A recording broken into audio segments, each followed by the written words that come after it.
Now, sometimes you're going from point A to point B and you find something that sounds interesting, so you come check it out. And it's going to be a short little video, but here it is. Let's take a look at the Cochise Hotel. On our recent trip to the Dragoon Mountains, I forget where we were heading, but I see a sign for the Cochise Hotel. And I think it might even said the Historic Cochise Hotel. And Mellody told me it was only about a mile away, so I'm like, let's go check it out. So we drove down the road, and before I forget, I'm going to tell you a little bit about the hotel. But of the town of Cochise, check out Mellody's blog.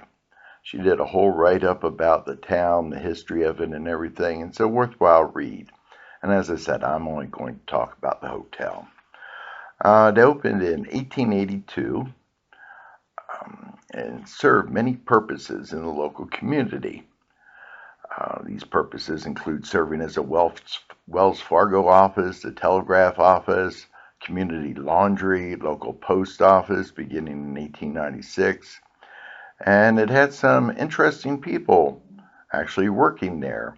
In 1899, Big Nose Kate, Mary Catherine Harney Cummings, the famed sidekick of John Henry Holliday, better known as Doc Holliday, was hired to work at the hotel as a housekeeper after Holliday's death. This had an interesting twist as the owner's wife, Lulu Bell Orney, was the daughter of one of the members of the Curly Bill Clanton gang, famous for the incident at the OK Corral in Tombstone. The Cochise Hotel is L-shaped, plastered adobe, single-story building, wood facade at the attic level, porch in the front and along the north side. The south wing has a glassed-in porch. The building faces the railroad tracks across the street. The front door opens into a narrow hall the length of the building. Guest rooms and a parlor line the hall on either side. The wing contains the large dining room and kitchen. The hotel has a large lawn and several fine old trees, including a chinaberry tree. The kitchen of the hotel has been modernized, and each guest room has its own bath. The large dining room, roomy parlor, and guest rooms contain the fine original furniture. The building is beautifully maintained and still in use as a hotel, but only by reservation. The harness shop behind the hotel is now a gift shop. When I got back home to Tucson, I tried to look up as much as I could about the hotel. And yes, it is the oldest hotel in Arizona that's still in operation.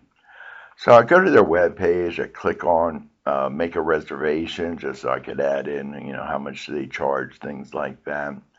And the link didn't work. And then I went to their Facebook page, and I think they had a posting in April looking for a plumber. But then, and this it was coming up on May 2025 when we were there, and the previous post they had was back in 2024. So whether it's still open, still being used, hard to tell. But I'll leave the phone number below, and their website, their web link, all that kind of stuff, so you can check it out if you're interested. It's always nice when somebody takes the time, effort, money, resources to try to preserve a historic place. Looks like they turned it into a bed and breakfast, so wish them luck. I hope you found this interesting and enjoyable.